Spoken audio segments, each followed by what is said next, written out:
allons prendre notre Bible dans le livre de Matthieu, l'évangile de Jésus-Christ selon Matthieu, le chapitre 6. On va lire le verset 9. Voici donc comment vous devez prier. Notre Père qui es aux cieux, que ton nom soit sanctifié. Amen. Voici comment vous devez prier. Notre Père qui es aux cieux, que ton nom soit sanctifié. Et bien aimé, ce matin, le thème que je voudrais partager avec vous est le suivant. Dieu notre Père. Dieu notre Père. Dieu, ton Père. Amen. Je veux dire donc, à nos mamans, vous avez un Père, c'est Dieu. Je veux dire au papa, vous avez un Père, c'est Dieu. Je veux dire aux jeunes présents ce matin, vous avez un Père, c'est Dieu.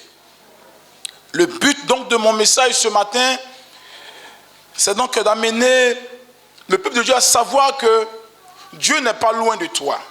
Ce n'est pas un Dieu étranger, ce n'est pas quelqu'un qui a une distance de 2 mètres, de 2 centimètres de toi, non. C'est ton Père. C'est ton vrai Père. Que quelqu'un qui pensait que Dieu était aussi loin puisse savoir au travers de ce message ce matin que Dieu est son Père et un bon Père. Il n'est pas loin de toi. Dans la parole de Dieu, on parle très souvent de fils de Dieu, d'enfants de Dieu. Mais on parle moins de Dieu, notre Père. Au sein donc des enfants de Dieu, on lutte pour dire non, moi je suis fils de Dieu, non, moi je suis enfant de Dieu. Mais on parle moins du fait que Dieu est notre papa. Donc, dans le passage que nous venons de lire, l'explication est bien détaillée en Luc chapitre 11.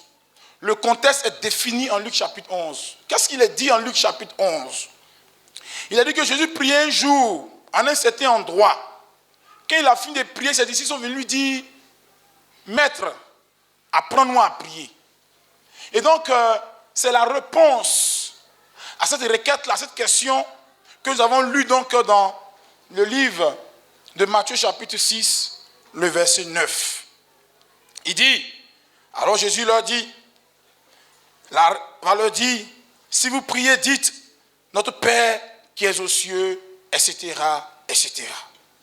Bien-aimés, avant d'aller plus loin, nous voulons donc dire que nous avons un Père dans les cieux, et c'est une grâce d'avoir un Père dans les cieux. C'est une bénédiction d'avoir un Père dans les cieux. C'est un bonheur d'avoir un Père dans les cieux. Alléluia. Et un Père, ça veille sur ses enfants. Un Père, ça protège les enfants. Un Père, ça garde les enfants. Un Père, ça fait du bien à ses enfants.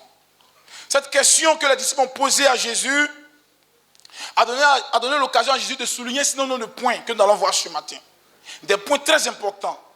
Cette question donc des disciples. Seigneur, apprends-moi à prier. Et cette réponse de Jésus, bien aimé, va nous donner donc un certain nombre de points que nous allons voir ce matin. Si Dieu est notre Père, c'est que nous sommes ses enfants. Mais est-ce que les choses ont été comme ça au départ? Les choses n'ont pas été comme ça au départ. Au départ, je veux dire au commencement. Comment ça a été au commencement dans le jardin d'Éden? Adam et Ève étaient créatures et aussi fils de Dieu. Et donc Dieu était leur Père. Cela se voit clairement dans Luc chapitre 3, verset 38. Il dit que Dieu était leur Père. Adam et Ève, ils vivaient paisiblement. Cette relation était bonne. Elle était propre. Elle était parfaite. Elle était limpide.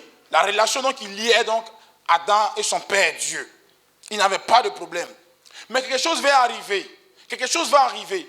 Le péché, oui, cette tragédie, oui, cette catastrophe, oui, ce malheur est arrivé, que j'appelle le péché. Il est venu casser cette relation de père et fils qui existait entre Adam et Ève. Cette relation merveilleuse, cette relation sublime, cette relation parfaite, cette tragédie est venue casser, est venue briser. C'est pour ça que je veux dire à quelqu'un ce matin, moi aussi certainement, je veux dire, le péché n'est pas une bonne chose. Le péché est une tragédie. Le péché est une horreur. Le péché est un malheur. Le péché est une catastrophe. Elle brise la relation avec Dieu. Elle sépare l'homme d'avec son créateur. Elle sépare l'homme d'avec son père, le parfait père, le bon père. Le péché fait cela. C'est pour cela qu'il faut éviter le péché. La parole de Dieu nous dit, il faut résister au diable et il va fuir. Mais quand le péché vient, toi, il faut fuir. Ça peut montrer combien de fois le péché peut te livrer à l'ennemi. L'histoire de Balaam et de Balak nous explique.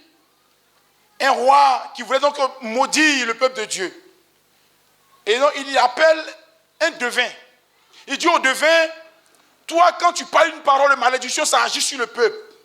Je veux que tu puisses maudire Israël. Et je sais que cela va s'accomplir. Il dit, je ne peux pas maudire Israël parce qu'eux, ils ont un Dieu puissant. Ils ont un Père qui est bon, qui les protège. Mais j'ai une astuce. Mais j'ai un secret. Je sais que quand ils pêchent, Dieu enlève la main sur eux. Quand ils pêchent, la relation parfaite de protection qui existait entre Dieu et eux est divisée, est brisée, et est annulée. Donc ce que vous allez faire, trouvez vos jolies filles et envoyez vos filles là vers eux. Quand ils vont commencer donc à avoir des rapports avec leurs filles, vos filles là, comme leur Dieu n'aime pas cela, alors Dieu va donc se séparer d'eux et moi je pourrai les maudire. Vous comprenez que le péché est une catastrophe. Le péché est un malheur. Le péché est une tragédie. Elle crée entre toi et Dieu un fossé. Un grand fossé. Une séparation grande, profonde. Et ce n'est pas donc à ton avantage. Dieu donc est devenu un Dieu lointain pour eux. Même donc, quand Abraham pouvait dire, Seigneur, si j'ai trouvé grâce à tes yeux, fais-moi voir ta face. Dieu va dire non, tu ne peux pas voir ma face et vivre. Parce qu'il y a le péché. Tu ne peux pas voir ma face et vivre. Donc il y a une séparation, il y a une division. Dieu est devenu loin d'eux à cause du péché. Même son simple nom n'était plus prononcé en Israël. On avait peur de prononcer son nom parce qu'on était loin de lui. Et ils abrégeaient son nom pour l'appeler. Yahweh était abrégé en YHW parce qu'ils avaient peur de prononcer ce nom-là. À cause du péché, ils étaient donc loin de Dieu. Bien-aimés, et pour les hommes du monde en général, Dieu est un simple créateur. Cette relation intime était brisée, était cassée. Les choses avaient dangereusement changé. Les choses n'étaient plus les mêmes. Il y avait un changement de cap, un changement de niveau à cause de ce qu'on appelle le péché. Les choses n'étaient plus les mêmes et donc je voudrais supplier quelqu'un de quitter la position de péché. La position de péché va te nuire et va te détruire. Et pour toujours. Parce que péché, c'est manquer le but. C'est manquer le but. C'est manquer notre destination. C'est ça le péché. Ce n'est pas une chose agréable à Dieu. Bien-aimés, dans nos différentes entreprises aujourd'hui, on nous pousse au péché. Les gens qui travaillent honnêtement, les gens qui gagnent pas l'argent, leur salaire, comparativement au travail qu'ils font. Ils sont poussés à faire comme leurs collègues. Je voulais dire à ces personnes-là, non, ne peux même pas ce que cette relation, toi et ton père, puisse être brisée et divisée, ne fais pas comme les autres. Je me souviens, nous avons donc, une certaine année, effectué une mission. Cette mission nous a permis donc de pouvoir engranger beaucoup de millions. Et donc, selon donc nos tests, nous devons avoir 10%. Mais on n'a rien eu, même 5 francs. Alors qu'on a fait gagner près de 300 millions. C'est passé même sur les chaînes. Nous étions pratiquement 4 ou 5 à effectuer cette mission-là. Et des gens ont dit, ah, c'est ça où? On vous dit de prendre, vous ne voulez pas prendre. Vous voulez jouer les saints. C'est ça? Ils ne vont rien vous donner. Et donc quand on te ressasse ça tous les jours, les uns et les autres près de toi te ressassent ça, te disent ça, eux ils préfèrent mettre la main dans la cagnotte, ils prennent. Leur position leur permet de pouvoir tricher et avoir de l'argent. Leur position leur permet de pouvoir tricher et s'enrichir. Ils changent leur voiture alors que ta voiture n'a pas changé depuis longtemps. Ta maison n'a pas changé depuis longtemps. Ils ont changé de quartier. Parce que la position stratégique où tu es te permettra de pouvoir faire comme eux et personne ne le saura. Mais quand tu vois leur vie, leur situation changer, tu as envie souvent de faire. Je vais te dire, ne fais pas ça. Tu ne fais pas ça, c'est dangereux, c'est un piège. Tu vas briser la relation. Et beaucoup d'enfants de Dieu, je me souviens à Bouna, un employeur est venu me dire, je te cherche. Il dit, mais moi je ne te connais pas. Il dit, s'il te plaît, on a trouvé de l'or dans le parc de la Komoui. Et l'or est à provision. C'est pratiquement la surface. Ce que je te demande, s'il te plaît, c'est qu'on sera donc en forêt. Et toi, s'il y a une mission qui va vers nous, tu nous informes simplement. Tu auras ta part. Mais avant d'entrer sur ton accord, avant d'entrer, on te donne 3 millions. Avant que nous entrions en brousse, on te donne 3 millions. Et ce qu'on va voir là-bas, tu as un pourcentage dessus, mais pas en nature, pas en or, mais en argent. Si tu penses qu'on envoie un petit derrière nous, un de tes bons petits, va faire cela. Il dit non, ça ne m'intéresse pas. Et j'ai expliqué à un ami, il dit, mais c'est Dieu qui te donne l'argent, mon frère. Ton intégrité a payé aujourd'hui. C'est Dieu qui donne cette opportunité. Si tu imagines que tel, tu vois, sa vie a changé, c'est ce qu'il a fait. Tel, sa vie a changé, tu vois la voiture qu'il a changé là, c'est ce qu'il a fait. Tu as vu tel nom, tel responsable, tu as vu tel est parti faire ses vacances en France. Effectivement, il y a qui fait des vacances en France. C'est comme ça qu'il a fait. Toi aussi. Moi-même, je suis enfant de Dieu, moi aussi chrétien. Ça là, c'est Dieu même qui a envoyé ça vers toi. Je vais te dire, il ne faut pas rentrer dans ça. Ça peut te faire pleurer souvent seul. Ça peut te rendre souvent un peu triste. Mais ne rentre pas dedans. Le péché est un poison mortel. C'est comme cette drogue aujourd'hui qui pousse les enfants à insulter leurs parents parce qu'ils ont pris cette drogue. Qui pousse les enfants à tuer même leurs parents. J'ai vu sur les réseaux sociaux un homme qui a pris la drogue, qui a tué sa mère. Le péché est cruel, il est mauvais. Ne rentre pas dans celui-là. Et bien aimé, je vais vous annoncer une bonne nouvelle. Car Dieu donc va travailler. Après donc cette séparation due au péché, Dieu va travailler. Parce que son but, c'est de pouvoir donc rentrer en contact avec l'homme. Et dans son amour, il va rétablir cette relation brisée, cassée. Pour rétablir le statut de l'homme, cette séparation créée par le péché, cette drogue cruelle qui est le péché, Dieu va donc vouloir donc réparer cela. En quoi faisant? Et cette réparation va se faire en 3 phases. La première phase, il va appeler Abraham. Donc la vocation d'Abraham, c'est la première phase. Il va appeler Abraham. Dieu appelle Abraham et lui dit, de toi sortira une postérité. Première phase. La deuxième phase, cette postérité était qui? Était Israël. Je veux montrer bien, cette postérité est Israël. La Bible dit en Exode 4, versets 22 à 23, Dieu dira à Pharaon, ainsi parle l'Éternel, Israël est mon fils, mon premier-né. Je te dis, laisse aller mon fils pour qu'il me serve. Si tu refuses de le laisser aller, voici je ferai périr ton fils, ton premier-né. Donc Dieu va commencer à faire voir un changement, un nouveau regard. Alléluia. Il va dire à Moïse, va voir Pharaon pour faire sortir donc Israël qui est mon fils, mon premier-né. Maintenant, la relation que Dieu est en train de rétablir, mais cette fois-ci, ce n'est plus les hommes individuellement qui sont fils de Dieu, mais c'est une entité. C'est Israël, en tant que peuple dans son ensemble, qui est fils de Dieu maintenant. Ce n'est plus individuellement. Nous partons donc à un rétablissement. Nous partons à une résolution de problèmes. Créé donc au départ par quoi? Le péché. Dieu donc va choisir un peuple par la vocation d'Abraham, donner une postérité, et dans cette postérité-là, Israël va donc être appelé fils de Dieu. La troisième étape, c'est la venue de Jésus. Alléluia. Le Christ est venu comme Messie, comme solution, oui, du péché pour nous réconcilier avec Dieu. Et vous le savez avec moi que Jésus a payé un grand prix. Il a quitté son trône de gloire, c'est d'abord le premier prix.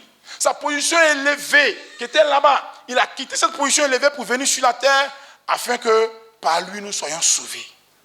C'est pour ça qu'il dit que ne foulez pas au pied ce sacrifice. C'est un sacrifice qui a coûté à Jésus. C'est un sacrifice, quand la Bible nous dit qu'il était méconnaissable, ça veut dire que mon frère donc Bagalé est ici, je passe et puis je dépasse Bagalé. Ah, il dit mais pas ça, c'est moi, c'est vraiment toi, ta voix, mais je ne te reconnais pas. Il était méconnaissable, c'est-à-dire quoi, on ne pouvait pas le reconnaître. C'est montrer un peu cette difficulté, cette souffrance qu'a subi notre Seigneur Jésus. C'est pour ça que son sacrifice est un sacrifice parfait. Dieu donc en Christ, désormais, est notre Père. Alléluia. Pour tous ceux, bien sûr, qui ont accepté ce sacrifice, qui ont accepté le Seigneur. C'est pour ça qu'il dit dans Jean 1, chapitre 12, c'est à tous ceux qui l'ont reçu qu'il a donné le pouvoir de devenir enfant de Dieu. Maintenant, individuellement, on peut être enfant de Dieu par la condition d'accepter Jésus. Si ce matin, tu veux avoir un père, un bon père, je voudrais t'encourager à accepter Jésus comme ton Seigneur et Sauveur personnel. Si tu veux un bon papa, un papa vrai, je voudrais que ce matin, tu puisses faire la paix avec Jésus. Et cela va sauver ton âme. Et il dit au chapitre donc 1, verset 12, verset 13, il dit, lesquels sont les noms du sang, ni de la volonté de la chair, ni de la volonté de l'homme, mais de Dieu. Et Paul va nous dire en Romains chapitre 8, verset 7, et également dans le verset 17, il dit, nous adopter ainsi, nous pouvons par le Saint-Esprit appeler Dieu Abba Père. Désormais, par le sacrifice de Jésus, on peut appeler Dieu notre Père. Mais le thème Abba Père est un thème excellent. Pourquoi? Ça, c'est un thème araméen qui dit quoi? Qui signifie, c'est comme si les enfants appelaient leur papa Baba, Baba. C'est une intimité profonde. C'est une intimité grande. C'est comme au village, les enfants appellent leur papa Baba, Baba. Ce n'est pas seulement ce père lointain, mais ce père proche, Abba Père.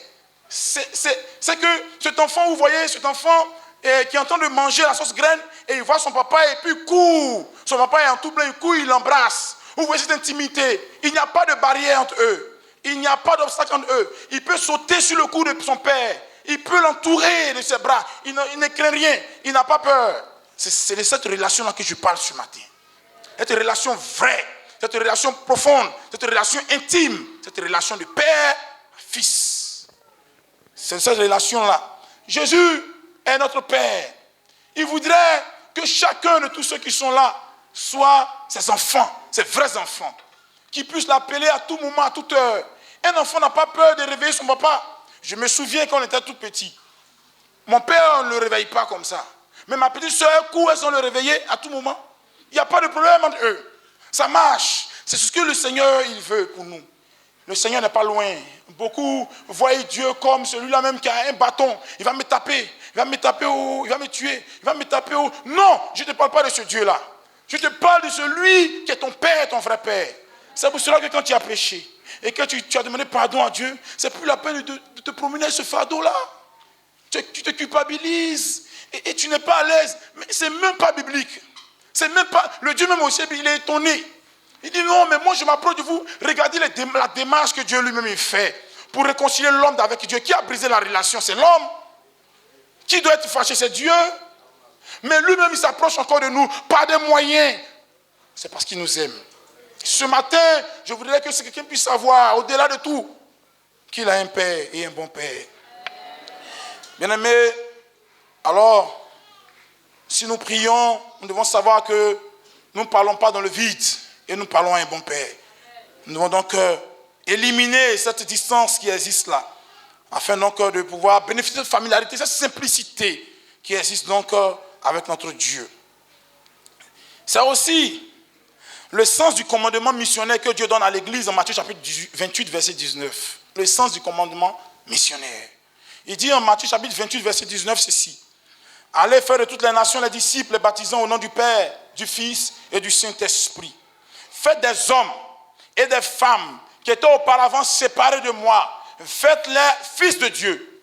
Ceux-là même qui étaient loin, qui étaient abandonnés. Faites à ce qu'ils soient désormais, de sorte à ce qu'ils soient désormais fils de Dieu. Rapprochez-les de moi. Allez-y annoncer. Ces jeunes gens que vous voyez, qui sont donc loin de moi par le péché. Donc le péché qui t'inquiète. À l'intérieur, il y a beaucoup de choses que vous savez. Le mensonge est un péché. Ça va t'éloigner de Dieu. Le vol est un péché. Ça va détruire ta destinée et plein de choses que vous savez. Il dit, allez-y. Faites de ceux-là mes disciples. Faites de ceux-là mes enfants. Je veux être proche d'eux. C'est cette mission que Dieu nous envoie. C'est pour cela que toute mission qui prend cela est une terre fertile. C'est comme ça que moi je la vois. Toute mission, tout engagement, toute vision où on doit sauver une âme est une terre fertile. Moi je m'y engage à 100%. Il sait que c'est le but même de la venue du Seigneur Jésus. Il veut réconcilier les hommes avec Dieu. Il est venu donc pour rétablir ce pont qui a été brisé, ce pont qui a été coupé. Ces jeunes gens donc, que nous voyons autour de nous ont besoin de savoir que Jésus-Christ est Dieu et qu'en de lui, il n'y a pas d'autre Dieu. Alléluia. Et donc, il nous demande de les gagner à lui, afin qu'eux aussi soient donc disciples et que lui soit leur Père. C'est aussi le sens de la parabole du fils prodigue en Luc chapitre 15. Ce voyou, ce faux type, cet enfant indiscipliné qui demande l'héritage de son père, de son vivant, et qui se vont tout dilapider avec les femmes, dans les bois de nuit, dans les choses qui ne sont pas la gloire du Seigneur, et qui, ayant tout dilapidé, découvre qu'il n'a plus rien pour manger. Même la nourriture des porcs où il a été embauché, il n'a pas l'autorisation de manger cette nourriture. Il retourne vers son père. Et qu'est-ce qu'il dit? Et j'ai péché contre Dieu, j'ai péché contre mon père. La Bible nous dit quoi? Mais le père heureux, Dieu lui dit quoi? Il le reçoit. Il lui donne la bague, les sandales. Il lui donne donc des habits neufs.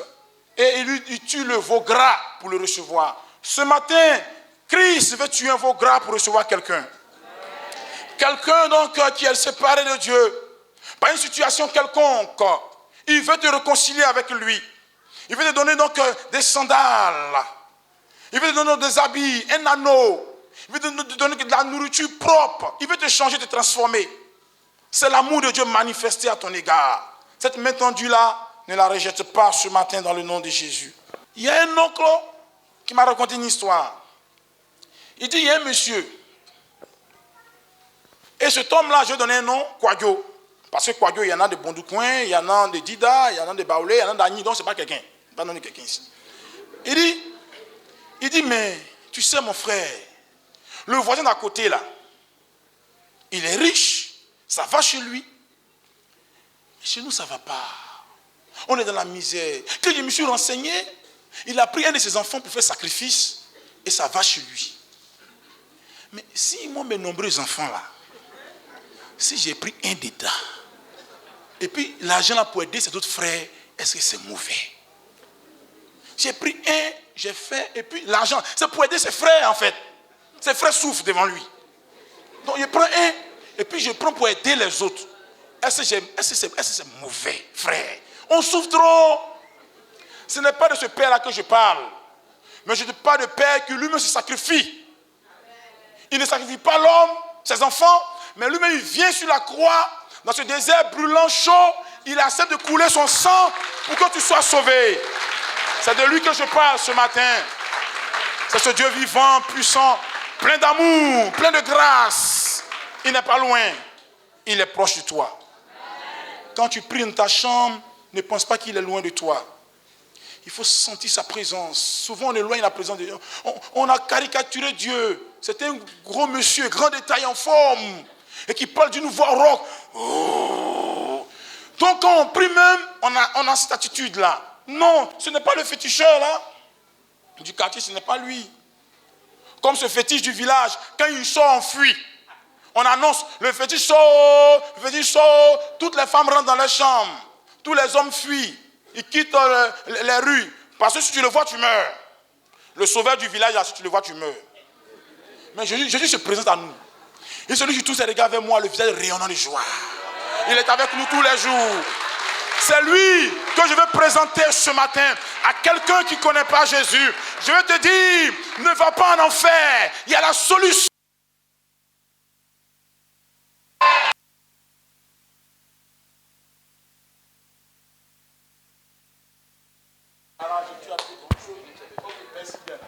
C'est ce que je veux dire. Mais tu vas pas aller en enfer. Alors qu'il y a la solution gratuitement là. Il n'est pas ce père les exemples que j'ai pris, ce n'est pas ce père-là. Il te tend la main ce matin, frère. Il te tend la main ce matin, soeur. Il veut changer ta destinée pour toujours. Il veut te donner des habits nouveaux, des sandales, une bague au doigt. Il veut te donner de la nourriture propre. Il veut t'aider. En un mot, il veut sauver ton âme. Ne reste pas dehors. Si tu es là pour la première fois que tu entends cette voix, c'est la voix de Dieu qui veut te sauver, qui veut s'approcher de toi. Il dit, avant que vous ne me connaissiez, j'ai fait le sacrifice pour vous. J'ai payé le prix pour vous. C'est important de le savoir. Ah, c'est mon Dieu, il m'aime, je suis son fils, j'ai envie de le dire. C'est mon Père. Et quand je rentre dans sa présence, je veux couler les larmes de joie de ce qu'il m'a ramassé quelque part et il a fait de moi ce que je suis. C'est une bénédiction, c'est une grâce. Que son nom soit béni. Amen. Alléluia. Deuxième avantage que nous avons, c'est que c'est l'amour qu'il manifeste, cet amour de père. Cet amour de père. Un père, ça aime les enfants. Un père, ça aide les enfants. Un père, ça donne la nourriture à ses enfants. Et ce qu'il fait, Il nous donne notre pain quotidien. Il ne donne pas forcément ce dont on a besoin, mais ce qu'on demande, mais ce qu'on a besoin. On peut lui demander des choses qui ne sont pas utiles, mais il nous donne ce dont on a besoin. Ah, pendant que tu insultes les chrétiens, pendant que tu les vilipendes, il t'aime. Il te présente cette main de paix là. Il t'aime de tout son cœur. Il veut sauver ton âme. Il va arriver un jour, il ne sera plus cet avocat là, il sera juge. Aujourd'hui, c'est le temps de grâce et de paix. C'est pour cela que je dis, tout le monde doit entendre parler de Jésus. Personne n'aura donc quelque chose à redire. Pour lui, non, je n'ai pas entendu. Tu entendras. Et tu seras même convaincu. Peut-être que tu fermeras ton cœur près comme Pharaon. Si tu as fermé ton cœur comme Pharaon, tu périras dans la mer. Tu périras comme Pharaon. Bien-aimés, que le Seigneur nous bénisse. Et que sa grâce repose sur nous. Il veut te donner des choses précieuses. Troisième avantage, nous partons vers la fin, c'est que Dieu a un pouvoir. Il a une puissance. À tous ceux qui l'ont reçu, il donne ce pouvoir, cette puissance. Il donne ce cachet. Pour que là où tu partes, tu puisses partir avec ce pouvoir, cette puissance-là. Ce n'est pas la puissance des féticheurs. Ce n'est pas la puissance des marabouts. Ce n'est pas la puissance, je ne sais pas, de n'importe quel fétiche de ton village. Ils ne peuvent rien, je te le dis. C'est la puissance de Dieu qui est réelle. Et ce témoignage que je donne par rapport à cela, c'est un témoignage de conviction. Un jeune homme dans un village, je n'aime pas pasteur, dans un village, responsable d'une église, un jeune homme. Et le fétiche est sorti donc du village, on dit tout le monde quittait. Il était allé faire ses besoins en brousse. Puisque au village, en brousse, on fait nos besoins. Donc il sortait dans la brousse et on dit non, le fétiche est sorti derrière lui. Il n'a pas eu le temps de rentrer dans la maison. Donc il est sur la route de la brousse et il entend là-bas, le fétiche arrive, quitter la route. Ah, matin là, d'accord. Il reçoit la conviction de ne pas quitter la route. Et donc il dit aux autres, Jésus arrive, quittez la route. Donc il y a un rapprochement qui est en train de se faire quelque part. Pendant qu'ils arrivent, lui aussi il arrive. Donc on avance. On avance.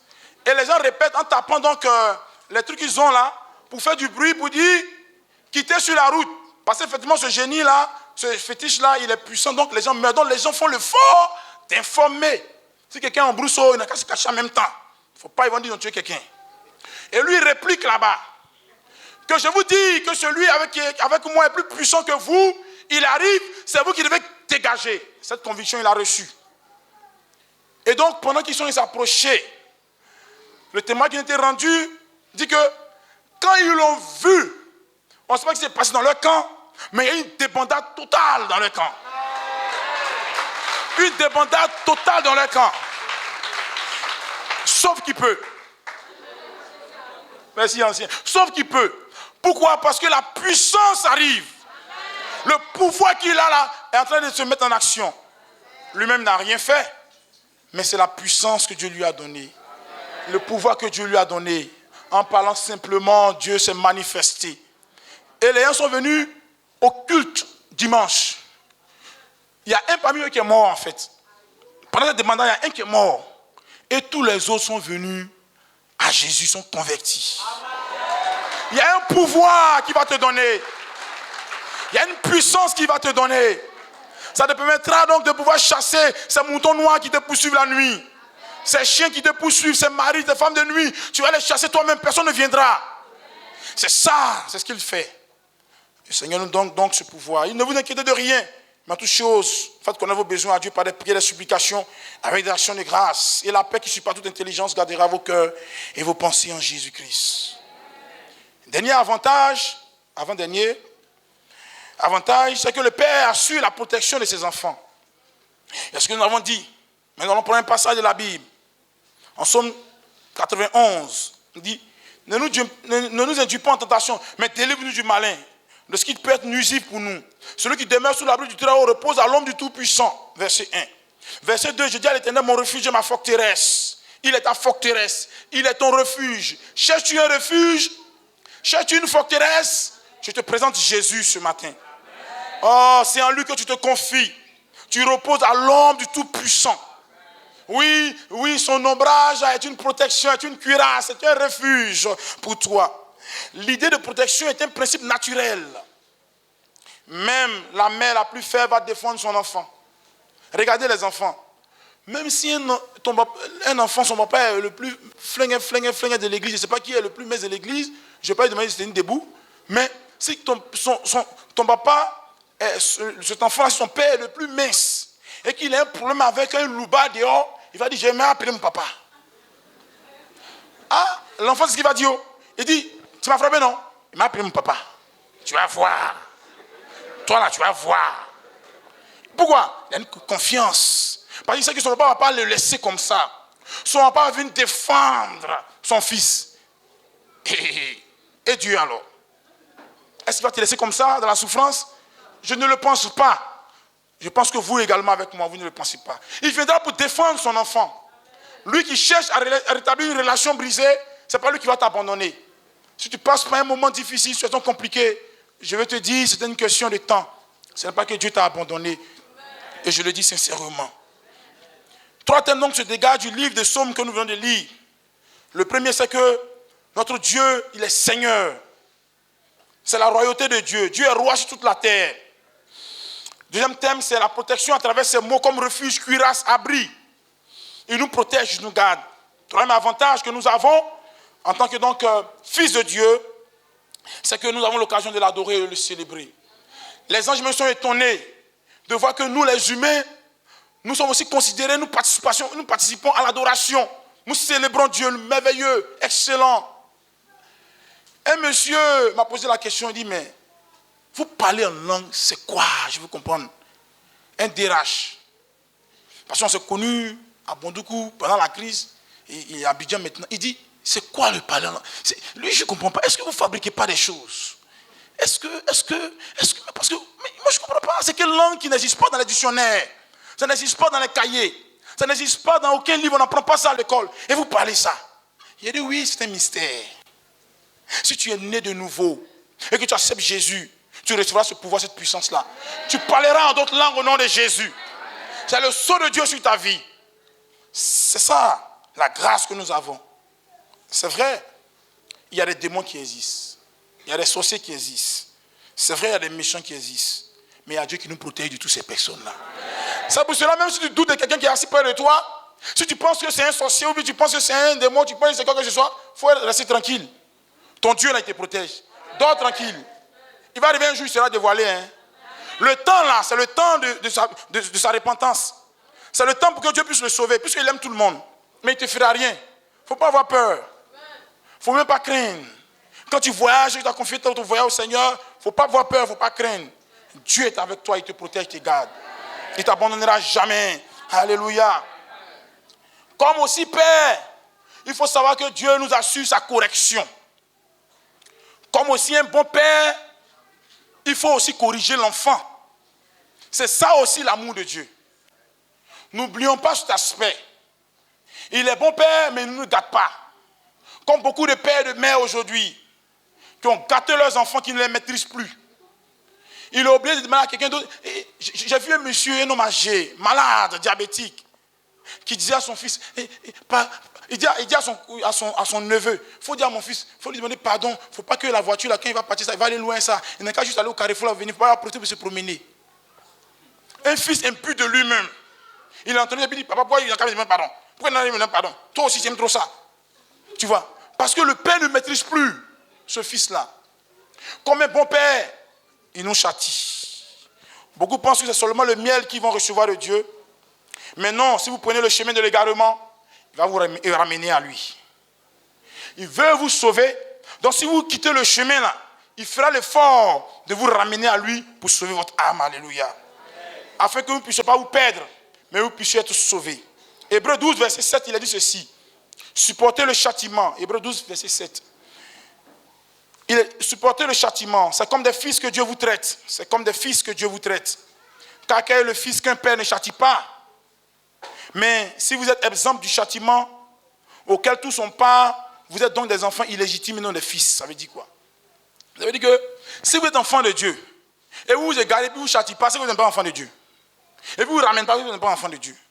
C'est pour cela quel que soit ce que tu vas faire, tu penses que Dieu ne te voit pas. Mais ses yeux, la Bible dit que ses yeux comme une flamme de feu. Et ses pieds sont comme des reins ardents. Il n'y a pas quelque chose qu'il ne voit pas. Il te laisse seulement l'occasion de te repentir et d'être sauvé. C'est son amour encore qui se manifeste. Les gens peuvent parler, mais lui, il t'aime de tout son cœur, il veut te sauver. Il va te ramener donc par un moyen. Il va te ramener par le moyen qu'il connaît le mieux, afin que ton âme soit sauvée. Si Dieu est votre Père, il vous corrigera quand vous serez en train de prendre une direction de perdition. Il vous châtiera afin de vous sauver. C'est vrai, dans la détresse, il est là, dans la difficulté, il est là, mais il corrige pour sauver. Alléluia. Si quelqu'un passe par un châtiment de l'Éternel, arrête de te morfondre, car il t'aime. C'est d'ailleurs l'expression de l'amour de Dieu à ton égard. Les épreuves élèvent l'homme. Le dernier point donc que je voulais aborder est ceci. Nous avons des avantages en tant qu'enfants de Dieu. Dieu est le Père et il nous assure une destinée. Il dit en Jean 14, versets 1 à 2, que votre cœur ne se trouve point, croyez en Dieu, croyez en moi. Il nous assure notre destinée. Le dernier point, le cinquième, c'est les avantages liés donc à la paternité que nous avons avec Dieu. Il dit en Jean chapitre 14, versets 1 à 2, que votre cœur ne se trouve point, croyez en Dieu et croyez en moi. Il y a plusieurs demeures dans la maison de mon Père. Si cela n'était pas, je vous l'aurais dit. Je vais vous préparer une place, afin que là où je suis, vous y soyez aussi. Et si cela n'était pas, je vous l'aurais dit. Le Père nous accorde des avantages. Il est au ciel pour nous préparer une place, afin que là où il est, nous aussi on va être. Mais ceux qui ont accepté le diable et qui veulent marcher avec Satan, Satan aussi est en train de préparer une place pour eux. Là où il sera, eux aussi seront là-bas aussi. Et nous connaissont la place. Chacun envoie ses enfants là où il est, là où il trouve bon, là où c'est agréable, n'est-ce pas? Dieu dit qu'il est en train de préparer une place au ciel pour nous. D'autres personnes aussi sont en train de préparer des places pour leurs enfants. Mais je veux te conseiller ce matin de pouvoir donc venir à Jésus afin que tu puisses bénéficier de la place qu'il est en train de préparer depuis longtemps pour toi. Alléluia. Comme un père, Dieu s'assure de là où nous allons loger. Un père s'assure de là où son fils va loger. Il regarde que son fils a mangé. Quand il vient à la maison, il demande aux enfants. C'est vrai que madame est là. C'est vrai qu'elle a préparé. Mais il demande aux enfants, vous avez mangé? Souvent, ça fait fâcher les femmes. Mais tu penses que moi, il ne va pas nourrir les enfants bien? Non. C'est son rôle de père. Il demande aux enfants, est-ce que vous avez mangé? Oui, on a bien. Vous êtes rassasié? Ce n'est pas parce qu'il n'a pas de considération pour la femme. Mais vous voyez un peu ce rôle de père, cette responsabilité qu'il a, de pouvoir donc s'assurer que les enfants ont mangé. Même si certains pères ne le font pas, ce n'est pas Dieu. Dieu, il veut le faire. Il s'assure même là où on va dormir. C'est pour ça que je dis que même quand tu vas uriner, tu peux invoquer le Seigneur.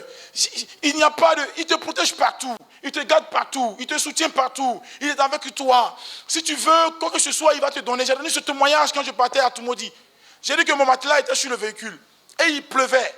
Et j'étais avec mon épouse. Et puis, on a commencé à prier. Parler en langue. La pluie ne s'est pas arrêtée. On a continué, la pluie ne s'est pas arrêtée. On arrive, on enlève le matelas. Une goutte n'a pas touché le matelas. Oh, qui est Jésus? Tu ne le connais pas encore. Ne sois pas troublé du résultat immédiat. Non, non, non, non, non, non. C'est le plus important qu'il va te donner. Et tu seras heureux. Que le Seigneur te bénisse. Je vais lire ces phrases et on va terminer. Si Dieu est votre Père, alors votre destinée est assurée. Dieu ne nous exauce pas parce que nous faisons pitié, mais parce que nous lui faisons confiance. Ce n'est pas parce que tu pleures qu'il va t'exaucer. Ça veut dire que tu fais pitié, mais parce que tu as confiance en lui. Et tu n'as pas peur. Tu sais qu'avec lui, tu feras des exploits. Il écrasera tes ennemis. Il t'élèvera, il te soutiendra. Il te gardera. Il va t'emmener sur des sommets élevés. Il sera avec toi de jour comme de nuit. C'est le même hier, aujourd'hui et éternellement. Le plus grand privilège que Dieu nous accorde dans la nouvelle alliance, c'est qu'il a brisé cette relation-là. Oui, et désormais, nous puissions rentrer dans son intimité. La Bible dit que sur la croix de Golgotha, quand Jésus est mort, le ciel est devenu noir, la terre a tremblé, les rochers sont fondus, les morts ressuscités, mais le voile du temple s'est déchiré en deux. Et quand c'est déchiré, on peut rentrer dans l'intimité avec Jésus. Et je voudrais, avec votre permission, qu'on se tienne debout, bien-aimés. Et en 2 minutes, 3 minutes, on va chanter avec un groupe musical. On va se laisser emporter de la prière de notre Père. Le Père qui n'abandonne pas. Le Père qui est fidèle. Qui veut s'approcher davantage de toi. Qui veut te changer. Qui veut te transformer. Qui veut t'apporter une grâce particulière.